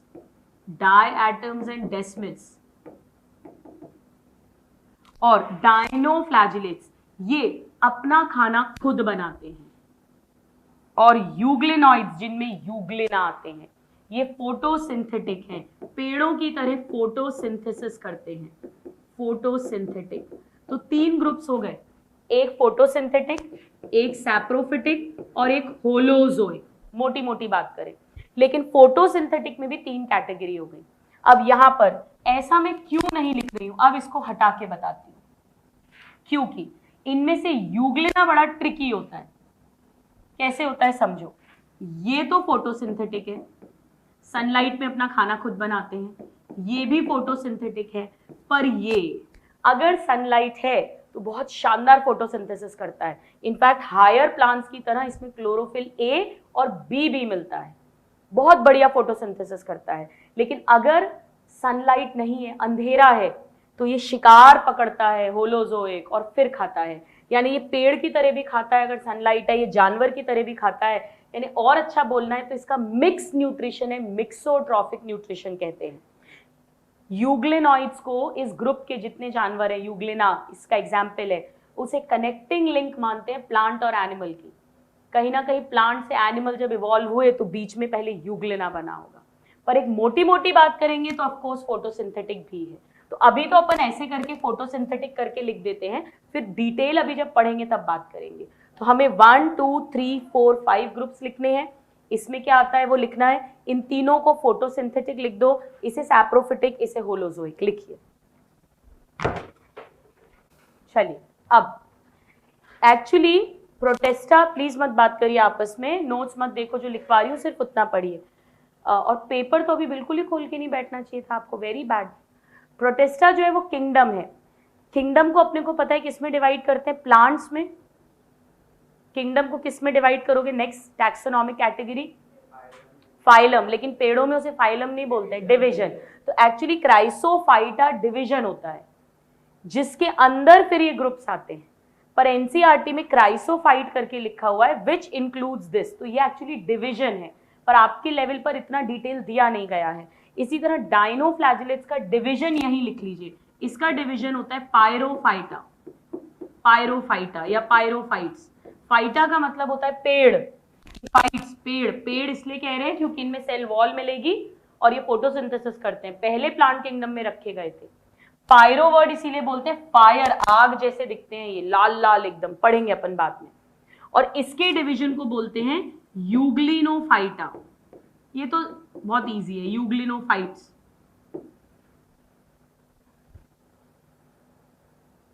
चलिए आइए आगे देखते हैं। एनसीईआरटी में ये वाली लाइंस लिखी हुई है जितना अपन ने अभी लिखा था। देखिए आगे, अब बताओ मुझे इसमें टिश्यू लेवल मिलेगा या नहीं मिलेगा। ये तो यूनिसेल्युलर है, टिश्यू हो ही नहीं सकता। लिखिए, वेरी गुड, लिखिए tissue level absent, tissue level absent. बताओ इसमें न्यूक्लियस मिलेगा या नहीं मिलेगा। यूकैरियोट है, लिखिए contains well defined nucleus. Of course NCERT की लाइन है, इसमें कौन सी बड़ी तोप बात है। यूकैरियोटिक है, न्यूक्लियस तो होगा ही, वेल डिफाइंड न्यूक्लियस। एंड बताओ मेम्ब्रेन बाउंड ऑर्गेनेल्स मिलेंगे या नहीं मिलेंगे। And other membrane bound organelles, and other membrane bound organelles. Ribosomes बताओ कौन से वाले मिलेंगे, 80S या 70S साइटोप्लाज्म में। 80S लिखिए, 80S राइबोसोम्स, 80S राइबोसोम्स। अब सोच के बताओ प्लांट किंगडम में सब में सेल वॉल होती है या नहीं होती है। एनिमल किंगडम में नहीं होती, फंजाई में होती है, मोनेरा में पूरा पढ़ा चुकी हूं, सब में होती है एक्सेप्ट माइकोप्लाज्मा। और प्रोटेस्टा में क्या लगता है, इनमें नहीं होती होगी, एनिमल की तरह है, इनमें होती होगी, यानी किसी में होती है किसी में नहीं होती है। तो ऑल हैव लिखूं या सम हैव, सम हैव। पर अगर होगी तो कैसी होगी, पेड़ों की तरह होगी। पेड़ों की किस चीज की बनी होती है, किस केमिकल की, सेल्यूलोज की। लिखिए some have cellulosic cell wall. एक एक वर्ड अंडरस्टैंड करके लर्न करिए। Some have cellulosic cell wall, यानी सब में नहीं है। प्लांट किंगडम में सब में है, एनिमल किंगडम में किसी में नहीं है, फंजाई में सब में है, मोनेरा में सब में है एक्सेप्ट माइकोप्लाज्मा, और यहाँ कुछ में है जिनमें है सेल्यूलोज की है। अब मोनेरा में मेन तरीका रिप्रोडक्शन का क्या पढ़ा है, सेक्सुअल या asexual? Asexual. True sexual reproduction क्या लिखा था? एब्सेंट होता है। फंजाई, प्लांट, एनिमल ये हायर है, मल्टी सेल्यूलर है, इनमें एसेक्सुअल होगा, सेक्सुअल होगा या दोनों होगा? दोनों होगा। बचा प्रोटेस्टा, क्या लगता है यहां से सेक्सुअल शुरू होना चाहिए कि नहीं होना चाहिए? होना चाहिए। तो ये मेनली तो एसेक्सुअली करते हैं, पर सेक्सुअली भी कर सकते हैं। सेक्सुअली भी कर सकते हैं मतलब गैमीट्स बनेंगे और उनका फ्यूजन होगा यानी फर्टिलाइजेशन होगा। लिखिएगा, reproduce asexually, reproduce asexually, bracket में लिखो। बोलो, बैक्टीरिया में एसेक्सुअल रिप्रोडक्शन कैसे हुआ था? Binary fission. तो यहां लिखिए फिजन, यहां सिर्फ फिजन लिखा है, पता है क्यों? कुछ में बाइनरी फिजन होगा, कुछ में मल्टीपल फिजन होगा, एक से दो डॉटर सेल या एक से बहुत सारे। और अगर अनफेवरेबल कंडीशन हुई तो स्पोर, तो एंड स्पोर। देखो कितना इजी है, रिलेट कर करके पढ़ो किंगडम्स को। तो एसेक्सुअली यहां भी fission and spore, bracket close, and sexually, and sexually, sexually by, by. समझो, अब गैमीट बन के फ्यूज करते हैं ना और जाइगोट बनता है, यही होता है सेक्सुअल रिप्रोडक्शन। अब यहां तो एक ही सेल की तो बॉडी है, तो ये खुद ही तो गैमीट बनेगा। तो चाहे कहो गैमीट का फ्यूजन, चाहे कहो सेल का फ्यूजन, एक ही तो बात है। So by cell fusion and zygote formation, NCERT की लाइन है, स्टार मार्क कर लेना। Sexually by cell fusion and zygote formation. भाई हमारे में गैमीट बनता है क्योंकि इतनी बड़ी बॉडी में एक सेल गैमीट बनता है, इतने सारे सेल के बीच में, इनकी तो बॉडी एक सेल की है। तो चाहे कहो सेल फ्यूज कर रहा है, चाहे कहो गैमीट फ्यूज कर रहा है, सब एक ही बात है। चलो, अब फर्स्ट सेक्सुअली रिप्रोड्यूसिंग ऑर्गेनिजम्स लिखिए। पहली बार सेक्सुअल रिप्रोडक्शन इनमें देखने को मिला है। फिर बैक्टीरिया में क्या होता है, अगर सेक्सुअल रिप्रोडक्शन है ही नहीं तो फिर उनमें वेरिएशन कैसे आता है, बदलाव? Genetic recombination. तीन तरीके से था, कैसे कैसे था? कॉन्जुगेशन, ट्रांसफॉर्मेशन और ट्रांसडक्शन। Very good. चलिए, अब some have, next point, some have. अब इनमें चलने के लिए क्या मिलेगा? देखो, मोनेरा में सिर्फ फ्लैजिला था, यहां कुछ में सीलिया होगा। अगर आपको पैरामीशियम याद हो, ऐसे ऐसे ऐसे सीलिया बनाते हैं। अगर आपको यूग्लिना वगैरह याद हो, ऐसे फ्लैजिला बनाते हैं। और अमीबा याद हो, सूडोपोडिया बनाते हैं। तो some have pseudopodia, comma flagella और सीलिया। बैक्टीरिया में अगर लोकोमोशन था तो सिर्फ फ्लैजिला था, यहां सब तरह के स्ट्रक्चर्स मिल सकते हैं। और फ्लैजिला सीलिया किस प्रोटीन का बना होगा? Tubulin protein. प्रोकैरियोट का किसका बना था? Flagellin protein. यहां पे याद है 9+2 अरेंजमेंट था, cell the unit of life. दो क्या थे? सिंगलेट। और 9 क्या थे? डबलेट या ट्रिपलेट? डबलेट। फ्लैजिला सीलिया में डबलेट थे, सेंट्रियोल में 9+0 में 9 ट्रिपलेट्स थे। चलो, याद नहीं आ रहा तो बहुत बुरी बात है। अब न्यूट्रिशन हमने देख लिया, फोटो ऑटोट्रॉफिक हो सकते हैं या हेट्रोट्रॉफिक हो सकते हैं। कीमो ऑटोट्रॉफिक लिखवाया क्या इसमें? नहीं, इन तीनों को भी फोटोसिंथेटिक लिखवाया था। देखिए, फोटो ऑटोट्रॉफिक। कीमो ऑटोट्रॉफिज्म मैंने पहले ही कहा था कहाँ मिलता है? सिर्फ मोनेरा में मिलता है। चलिए, आइए आगे बढ़ते हैं। अब क्लासिफिकेशन हमने समझ लिया, होलोजोइक वाले होंगे जिसमें प्रोटोजोआ है, फिर सैप्रोफिटिक वाले हैं यानी डीकम्पोजर्स जिसमें स्लाइम मोल्ड है, फिर फोटोसिंथेटिक वाले हैं जिसमें यूग्लिनॉइड्स, डाइनोफ्लैजिलेट्स एंड क्राइजोफाइट यानी डायटम्स एंड डेस्मिड्स होता है। चलिए, नोट करके लिखो, 80% photosynthesis, 80% photosynthesis on earth, 80% photosynthesis on earth is by photosynthetic protist, by photosynthetic protist। Bracket में लिखो 50% by डायटम्स एंड डेस्मिड्स। पूरी पृथ्वी पर जितना खाना बनता है फोटोसिंथेसिस से 50% खाना अकेले ये डायटम्स एंड डेस्मिड्स बनाते हैं। कहने को सिंगल सेल्ड ऑर्गेनिजम्स हैं। 50% photosynthesis by diatoms and desmids. ये एनसीईआरटी की लाइन है 50% वाली, इसे स्टार मार्क करना। चलिए, अब आइए हम टेबल फॉर्म में इन तीनों को कंपेयर करके करते हैं। तो हेडिंग लिखिए फोटोसिंथेटिक प्रोटेस्ट, लिखिए हेडिंग फोटोसिंथेटिक प्रोटेस्ट। शांतनु, अगर आपका आईज पेन हो रही है, ये बिल्कुल नॉर्मल होता है, स्क्रीन टाइम ज्यादा होने के कारण। You consult ophthalmologist, eye drops, number check करवाओ, ये करना पड़ेगा और कोई तरीका नहीं है। चलिए अब 3 ग्रुप्स में डिवाइड करेंगे अपन। पहला कैरेक्टर छोटा सा बना लेंगे, 3 पार्ट्स में डिवाइड करो, डायनोफ्लैजिलेट्स, फिर डायटम्स एंड डेस्मिड्स,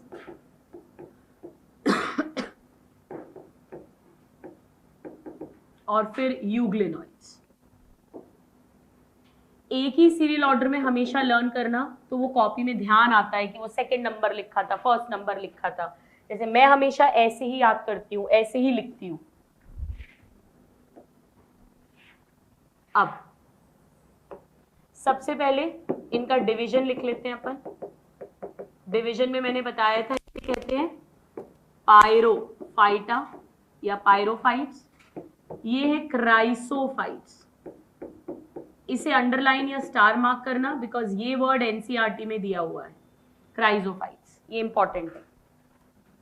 और इसे कह देंगे यूग्लिनोफाइट्स, नॉट वेरी इंपॉर्टेंट। डायटम्स और डेस्मिड्स को मिलाकर कहते हैं गोल्डन एल्गी, ये इंपॉर्टेंट है, सुनहरे रंग के दिखते हैं, गोल्डन एल्गी।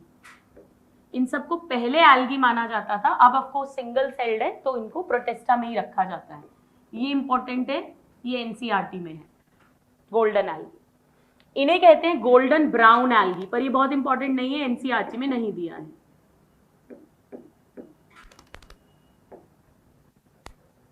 ठीक है, अब नेक्स्ट आते हैं इनके हैबिटेट पे, ये मिलते कहाँ है। देखो अभी अभी हमने लिखा था कि ये प्राइमरली प्रोटेस्टा कैसा होता है, एक्वाटिक। मत करो आप लोग, ये जो आप हरकतें कर रहे हो ना, ये सब आप इनडिसिप्लिन हो रहे हो क्लास में। इतना इंटेलिजेंट कोई भी नहीं होता है कि आप मस्ती भी मार लो, मजे भी कर लो और कॉन्सेंट्रेट भी कर लो। चलो, हैबिटेट जो होता है, ये सारा अपन ने पढ़ा था प्रोटेस्टा। अगर आपने इन चैप्टर्स को रिलेट कर करके नहीं पढ़ा ना, पिछले किंगडम से अगले किंगडम से, आपकी सारी खिचड़ी पक जाएगी। इसीलिए मेरे लिए तो बहुत आसान है, मैं आपको सारा कुछ लिखवा दूं और बोल दो लर्न कर लो, पर मैं आपको रिलेट कर करके बता रही हूँ एक एक चीज, ताकि वो चीज आपके माइंड में रजिस्टर हो और आप लंबे टाइम तक याद रख सके। अपन ने लिखा था कि प्रोटेस्टा किंगडम के मेंबर्स कैसे होते हैं, प्राइमरली एक्वाटिक। अभी तो लिखा था प्राइमरली एक्वाटिक, पानी में मिलते हैं ये ज्यादा। अब पानी भी 2 तरह का होता है, फ्रेश वाटर और मरीन वाटर। ये मिलते हैं मोस्टली मेरीन वाटर में, लिखिए मोस्टली मेरीन, इंपॉर्टेंट है ये, मोस्टली मेरीन। और ये मिलेंगे फ्रेश वाटर, और ये मिलेंगे दोनों में, ये खारे पानी में भी मिलेंगे एंड फ्रेश वाटर, यानी नदी, तालाब, झील, lake, pond, rivers, fresh water, sea, ocean, marine water, दोनों में मिलते हैं, ये इंपॉर्टेंट है। अब ये फ्रेश वाटर में भी कहाँ मिलते हैं, फ्रेश वाटर भी 2 तरह का होता है, एक बहता हुआ पानी जो नदी का होता है, एक ठहरा हुआ पानी जो लेक एंड पॉन्ड, झील और तालाब का होता है। ये मोस्टली स्टैग्नेंट फ्रेश वाटर में मिलते हैं, और गीली मिट्टी में, डैम्प सॉइल, नमी वाली मिट्टी में, ये सारा इंपॉर्टेंट है, एनसीईआरटी की लाइंस है ये हो गई इनके हैबिटेट की बात। हमेशा कंपेयर कर करके ग्रुप्स को याद करिए। अब हम आते हैं इनके न्यूट्रिशन पे। न्यूट्रिशन, स्टैग्नेंट मतलब ठहरा हुआ पानी, जैसे झील का और तालाब का, पॉन्ड का और लेक का पानी बहता हुआ नहीं है, एक बाउंड्री है और उसमें पानी ठहरा हुआ है। नदी का पानी बहता हुआ है, बहता रहता है ना नदी का पानी, वो भी फ्रेश वाटर है। लेक और पॉन्ड का भी फ्रेश वाटर है, पर नदी का रनिंग वाटर कहलाता है, इसका स्टैग्नेंट ठहरा हुआ पानी कहलाता है, थमा हुआ पानी।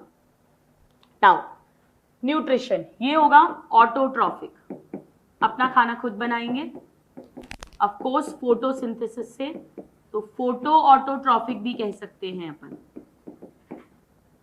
ये भी वही हो जाएंगे, एक साथ लिख देती हूं मैं, photo autotrophic, photo autotrophic. But यहां कहानी में ट्विस्ट है, ये मिक्सोट्रॉफिक है। मिक्स का मतलब है अगर सनलाइट हुई, सनलाइट प्रेजेंट, तो ये फोटोसिंथेसिस करेंगे, फोटो ऑटोट्रॉफिक। और अगर सनलाइट नहीं हुई, एब्सेंट हुई, तो ये शिकार पकड़कर खाते हैं, प्रिडेशन। शिकार का मतलब ही होता है पहले उसे पकड़ेंगे फिर खाएंगे, होलोजोइक।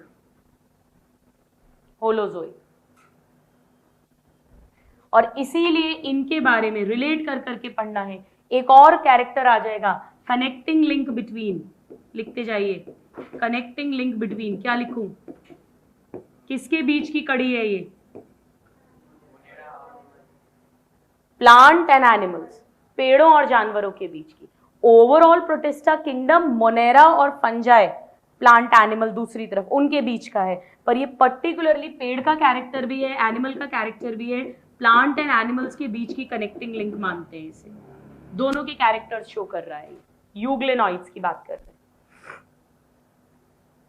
अब जैसे ही ये बात आई, यहीं पर याद आना चाहिए पिगमेंट्स।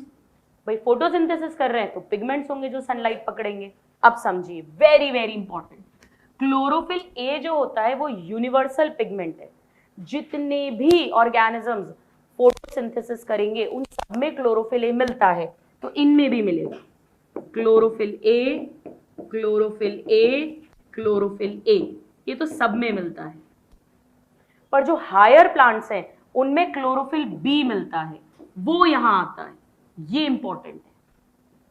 बाकी इनमें सी वाला मिलता है, आप भूल भी जाओगे तो चलेगा, आपको तो ये आना चाहिए, ये इंपॉर्टेंट है। यूग्लेनॉइड्स में पेड़ों की तरह, हायर प्लांट्स की तरह, like higher plants, like higher plants. आपको याद है साइनोबैक्टीरिया में बताया था मैंने, क्लोरोफिल ए मिलता है, बी वहां कटवा दिया था, क्लोरोफिल ए और बी यहां, वेरी वेरी इंपॉर्टेंट। बाकी और किसी भी लोअर ऑर्गेनिज्म में क्लोरोफिल बी नहीं मिलता, ए तो सब में मिल जाता है। अब इसके अलावा कुछ कैरोटिनॉइड्स भी होते हैं, अपन डिटेल में नहीं जाएंगे, एक बार लिख लो भले ही। जैसे यहाँ अल्फा कैरोटिनॉइड्स होते हैं, यहाँ बीटा कैरोटिनॉइड्स होते हैं, यहाँ भी बीटा कैरोटिनॉइड्स होते हैं, हायर प्लांट्स की तरह। बाकी ज़ैंथोफिल्स होते हैं, बहुत इंपॉर्टेंट नहीं है। ज़ैंथोफिल वगैरह ब्राउन कलर, येलो कलर, वो सब देते हैं, वो सब में होंगे। ज़ैंथोफिल सब में। अपने लिए इंपॉर्टेंट है chlorophyll A and B, like higher plants, euglenoids के अंदर।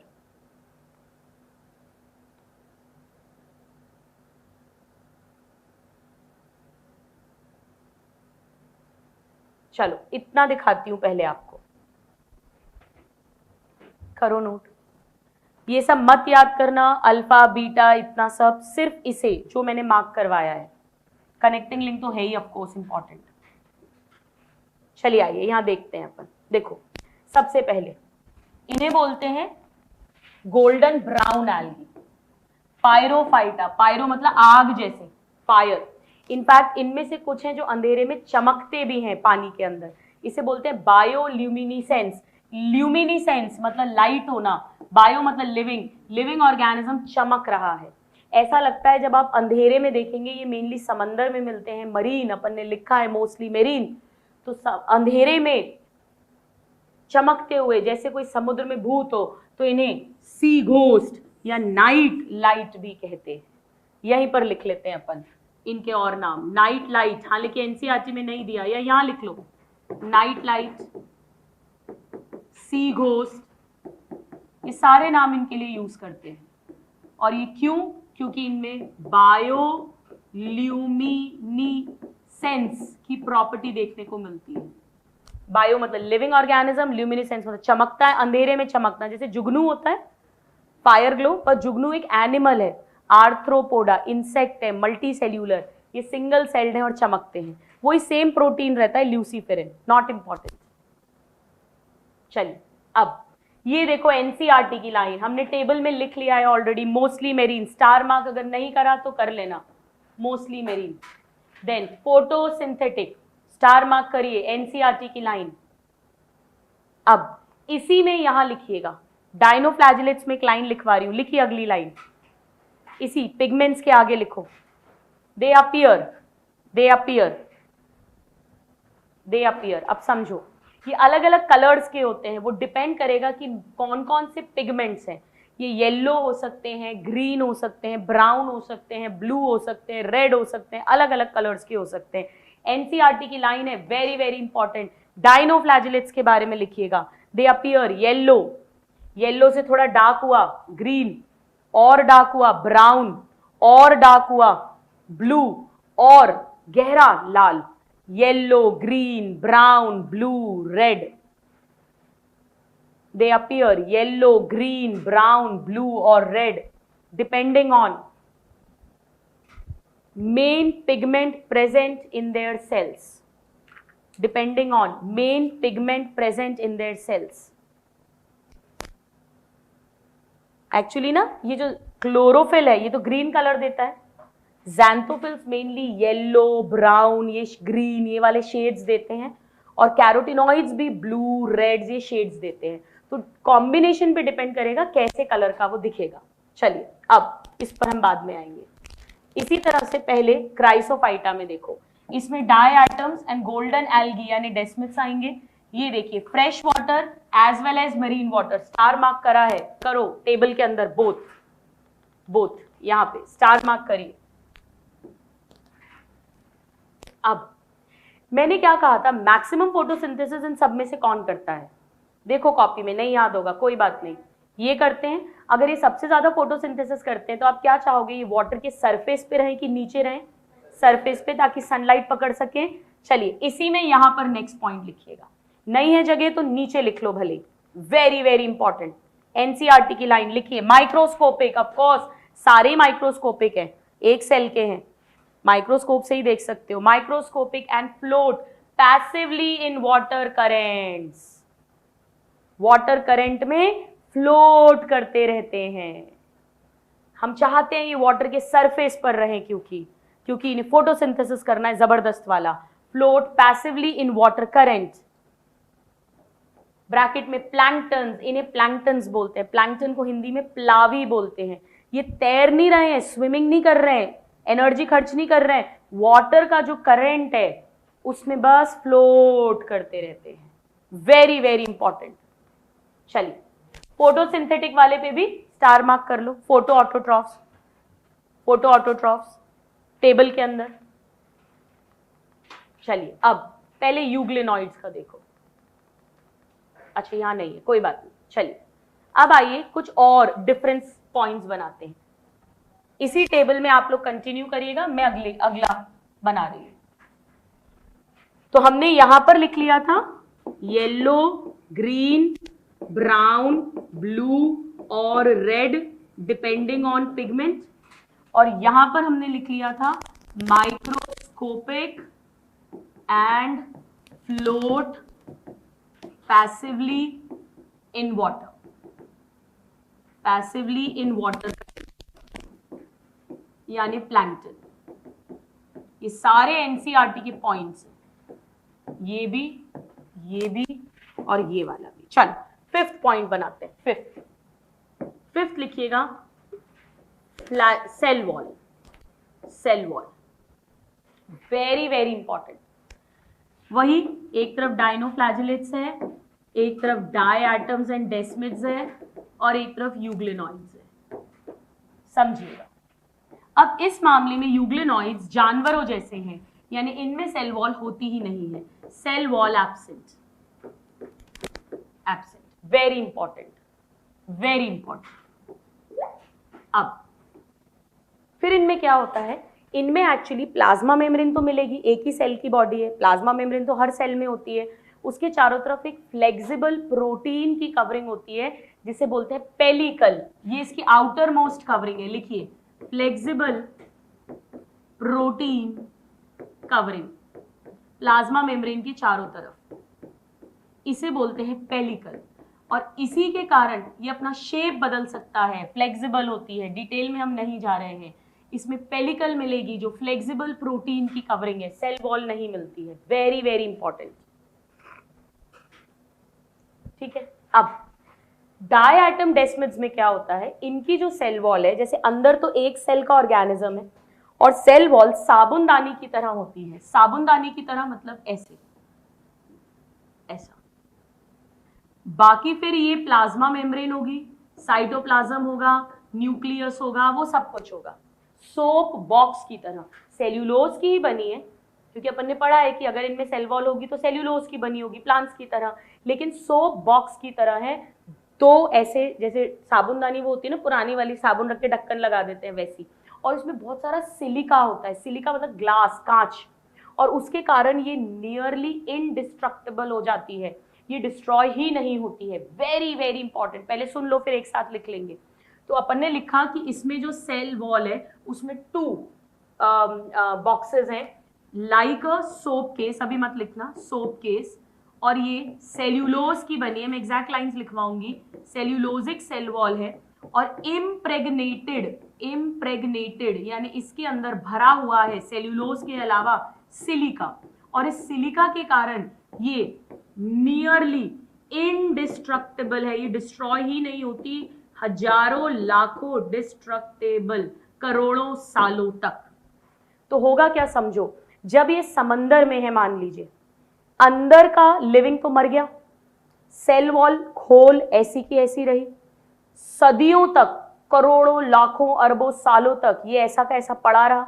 अब आप इमेजिन करो, इनका पहाड़ बन गया, अंदर का ऑर्गेनिज्म मर गया, सबकी खोल सेल वॉल पड़ी हुई है, उसका पहाड़ बन गया, सिलिका का पहाड़ बन जाता है। इसे डायएटोमेशियस अर्थ बोलते हैं। पहले इसमें से इसका जो पत्थर है उसे रबिंग के काम लिया जाता था, क्योंकि ये ग्लास है, सिलिका। तो आपने घरों में पहले अगर देखा हो, जब फर्नीचर घर में बनता था तो ऐसे करके रबिंग करते थे, क्योंकि रफ सरफेस होना चाहिए था। तो इस सिलिका के कारण कांच जैसे टूट जाता है तो रफ होता है ना, उसे लग जाती है, उसे ग्रिटी बोलते हैं। ग्रिटी, स्मूथ नहीं है वो, ग्रिटी है, और उसके कारण उसे रबिंग, पॉलिशिंग, इन सब में यूज लेते हैं।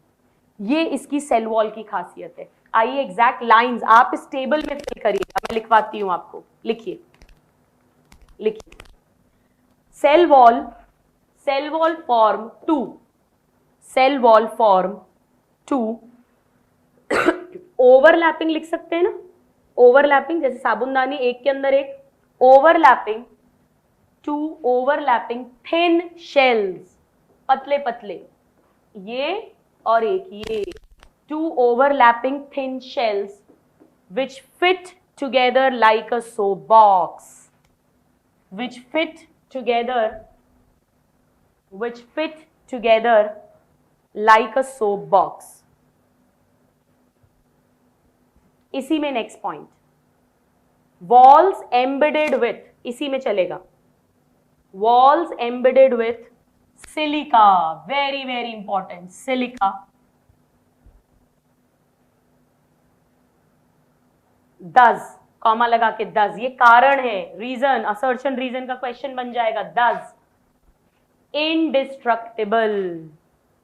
इनडिस्ट्रक्टेबल, डिस्ट्रॉय नहीं होती, कोई बैक्टीरिया फंजा इसे खा नहीं सकता, खत्म नहीं कर सकता, डिस्ट्रॉय नहीं कर सकता। वैसे तो सेल्यूलोज ग्लूकोज का बना है तो डाइजेस्ट हो जाना चाहिए था, पर डाइजेस्ट नहीं होता, indestructible. Next point,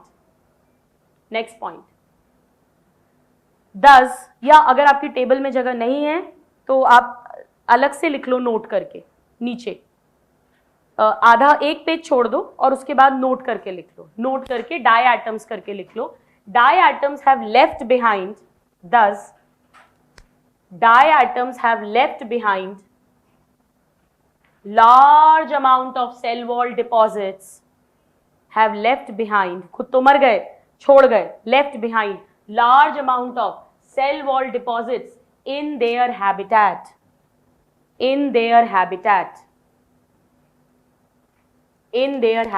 full stop. This accumulation, ये इकट्ठा होता गया, this accumulation over billions of years, 1 billion में 1000 मिलियन होते हैं, 1 मिलियन में 10 लाख होता है, यानी आप सोचो कितने करोड़ों सालों की बात कर रहे हैं। This accumulation over billions of years is called diatomaceous earth.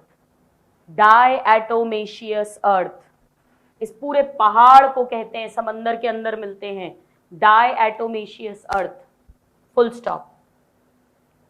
इसी में next point, being gritty. Gritty मतलब स्मूथ नहीं है, चिकना नहीं है, खुरदुरा है, रफ है. Being gritty, comma. It is used in, NEET के फेवरेट क्वेश्चंस हैं, it is used in polishing.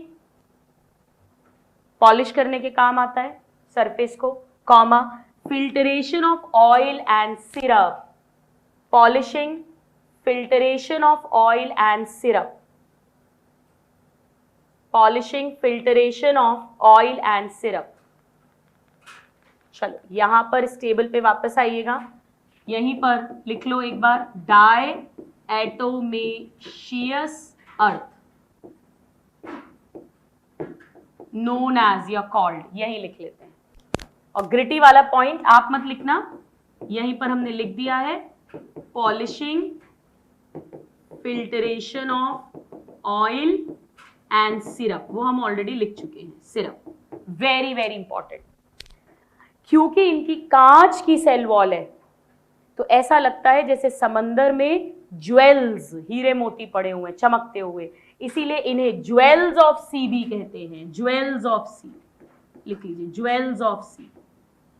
इन्हें तो समुद्र के घोस्ट कहते हैं, ये तो रात में चमकते हैं, नाइट लाइट या सी घोस्ट, ये ज्वेल्स कहलाएंगे, या पर्ल्स, मोती, pearls of sea, jewels of sea. हालांकि एनसीईआरटी में नहीं दिया है, ये सारे पॉइंट एनसीईआरटी के हैं, ये सारा कुछ एनसीईआरटी का है. चलो अब एक पॉइंट और, इसकी सेल वॉल और सुन लीजिए एक साथ.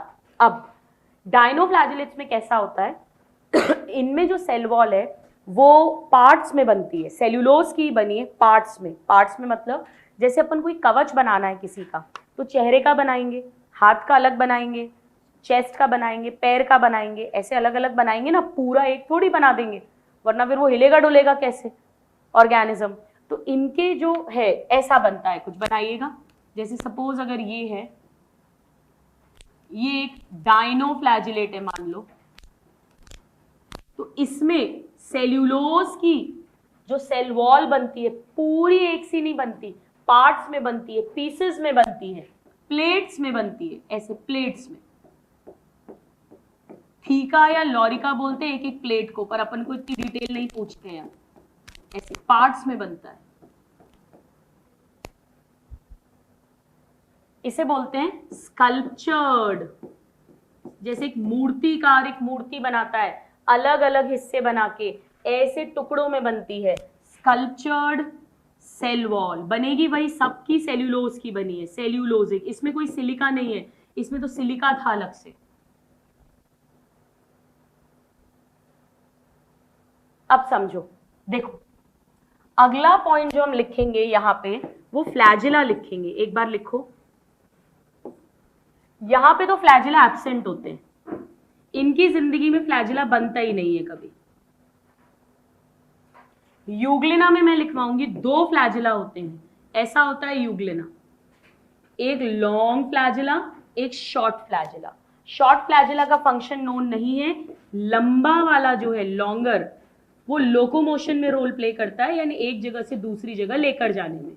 शॉर्ट वाले का कोई रोल नहीं है, शॉर्ट वाले का नहीं पता, नॉट नोन. ये इंपॉर्टेंट है, लॉन्गर फ्लैजिला. वही ट्यूब्यूलिन प्रोटीन का बना होगा, 9+2 अरेंजमेंट, सब घिसी-पिटी कहानी. अब ये मैं क्यों बता रही हूं, देखो यहां पर अगर आपने पूरा कवच बना दिया पार्ट्स में कर करके, तो फिर फ्लैजिला कैसे निकालोगे? फ्लैजिला तो अंदर से ही बाहर आएगा ना.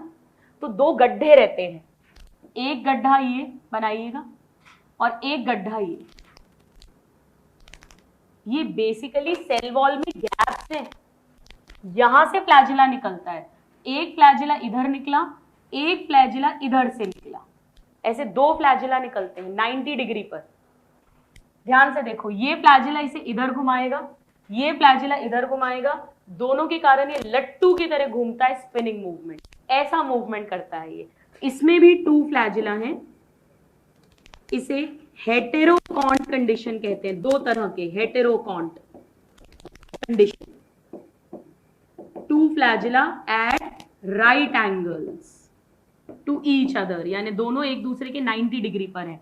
अब डिटेल नहीं पढ़ते, वरना पहले पढ़ते थे। ये लॉन्गिट्यूडनल फिशर गड्ढा हो जाएगा, ये हॉरिजॉन्टल हो जाएगा, और ऐसे करके स्पिनिंग मूवमेंट होता है, लट्टू की तरह ये घूमता है। Very very important.